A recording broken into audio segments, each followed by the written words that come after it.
Hey guys, welcome back to Midweek Live. My name's Diana, and last week we got to hear from Alan, and he kicked off a new series, Family Matters. And this week we're going to continue that conversation. So first, I want you to picture the perfect family. Maybe a friend of yours has a perfect family, or maybe you have seen it on TV.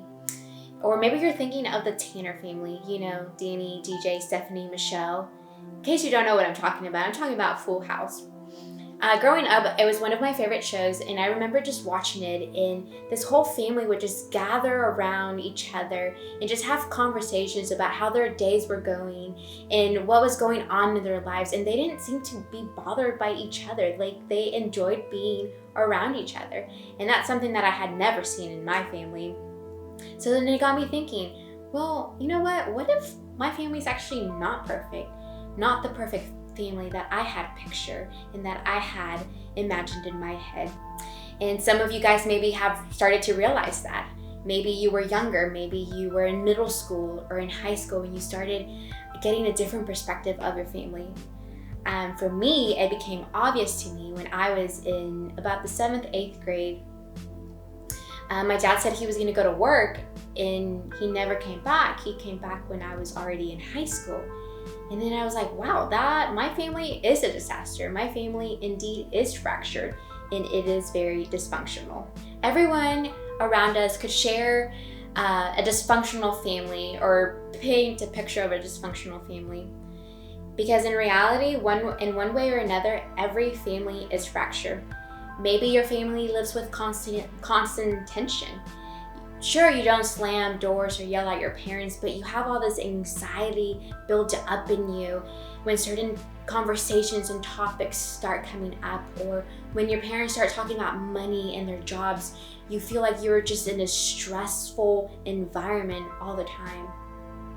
For some of you, maybe you have discovered some of your family's secrets that you would have rather not known, but now you have to carry these secrets with you.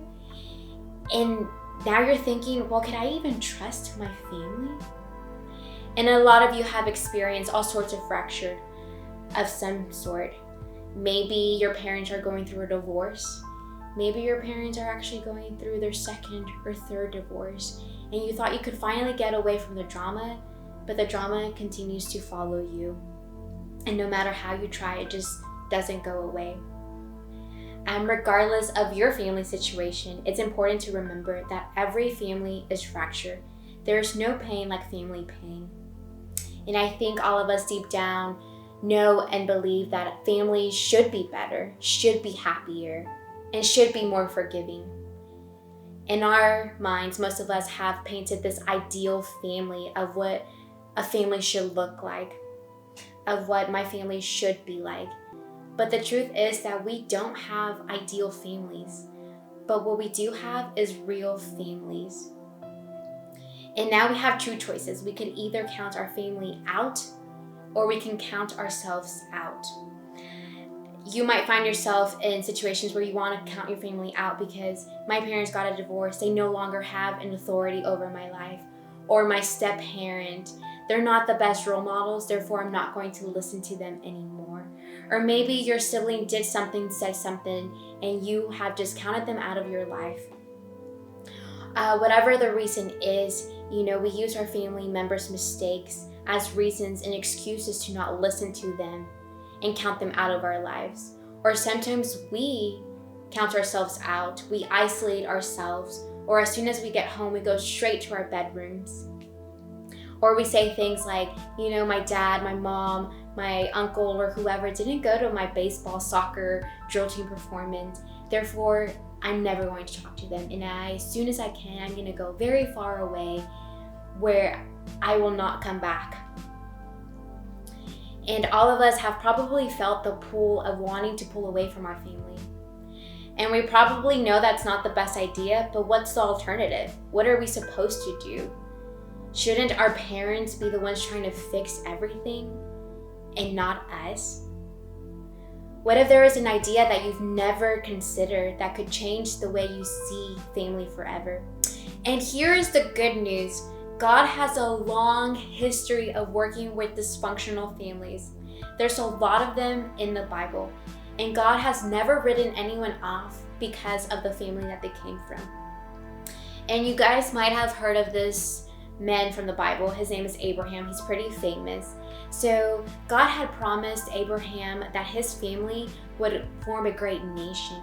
And eventually from his family line, a savior named Jesus would come from that family line. And before the great nation was formed, Abraham had to form his family. So he had a son named Isaac. And then Isaac later on had two sons, one of them who was named Esau and the other one was Jacob. And that is when the family drama began. See, Jacob and Esau were very different. Esau was the older brother. He was more of a hunter, a warrior, a man of action. Jacob, on the other hand, was more of an artist. He was a thinker and a poet. He was also a little bit of a liar and a con artist.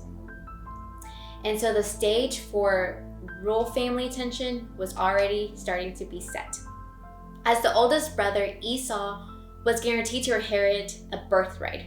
According to the custom, the oldest child would always get more, would have special privileges, would get double the money. And whenever his dad would pass away, he would be the leader of the entire family. And the best part of it all is that as he was the oldest, he would receive a special blessing from his father. And being blessed from his father also meant that he was being blessed by God. So needless to say, birthrights were a big deal. So one day, Esau was out hunting. And when he got home, he was hungry. It's that moment that when you just get back from school and you are starving and you're about to devour an entire pizza all by yourself.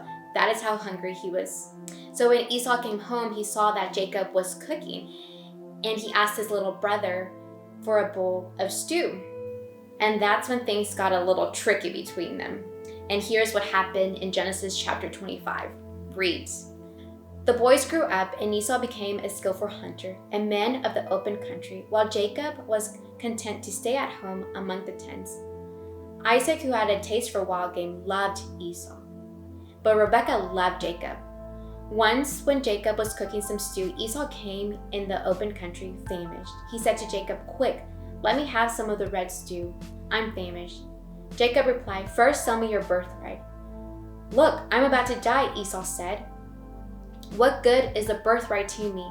But Jacob said, 'Swear to me first.' So he swore an oath to him, selling his birthright to Jacob. Then Jacob gave Esau some bread and some lentil stew. He ate and drank, and then got up and left. So Esau despised his birthright." Whew, boy oh boy, that is some classic older sibling and younger sibling drama. And yes, family dysfunction has always been around, has always been a thing. So let's fast forward to when Isaac was dying, which is the father. Jacob did in fact get the birthright blessing that was meant for Esau. So Esau in response he was angry, he was bitter, and he was trying to find a solution. And he came up with the conclusion that in order to solve all of this, he had to kill his brother Jacob. That was the only solution. So when Jacob heard that Esau wanted to kill him, he quickly got all his things and ran away as far as he could, and he said that he was never gonna come back. Talk about drama on the next level. But despite all of that, remember at the beginning when God had promised Abraham a savior? Let's not forget that Jesus came from this family. God knew their mess and saw how fractured they were, but he didn't run away from them. He used them anyways.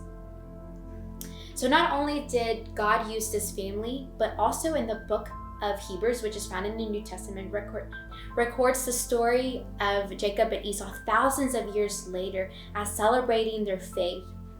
Sure, Esau and Jacob were not the best examples, for they were deceitful liars and very violent people, but it says here, by faith, Isaac blessed Jacob and Esau in regards to their future. And that's found in Hebrews 11:20. And I think they are mentioned to draw attention to who God is, a God who can take any dysfunction from any family and bring good out of it. And there's no family that can't be rewritten. There's no family situation that God can ultimately use for good and incredible purpose. God is never done. See, the story of Jacob and Esau tells us that even in our worst family moments, our family story isn't over. Even if we can't see it right now, we can trust that God has a plan for us and our family.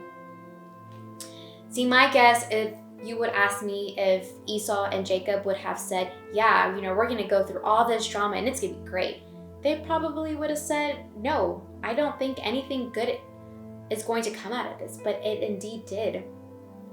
For some of us in the room, it might be difficult to believe that God could truly use our dysfunctional families for good. But what if we change our perspective and believe that, in fact, believing that God can use a fractured family could be one of the greatest acts of faith? It starts by knowing this. Your family matters even when it's fractured. Redeeming and fixing things is what God specializes and does best. He takes dysfunction and uses it for good, because even though a broken family was never God's plan for our lives, taking broken things and pulling good out of them is what God capitalizes in. So take heart and have faith in what God can do. And what if we started treating our family like they mattered even when they are fractured? And you might be thinking, well, how can I do that? And here's the good thing, you don't have to do it alone. You can go to God and talk to Him about all these things. Or you can reach out to your small group leader for guidance. Or you could even message me if you have any questions about it. And as we head out, remember that God has not given up on your family, so you don't have to either. Don't forget to follow us on Instagram and follow our YouTube page. Our link is in our Instagram bio. Also, in order to stay up to date with our events and what's going on, all you have to do is text the word HS if you're in high school to 96995 or MS if you're in middle school to the same phone number.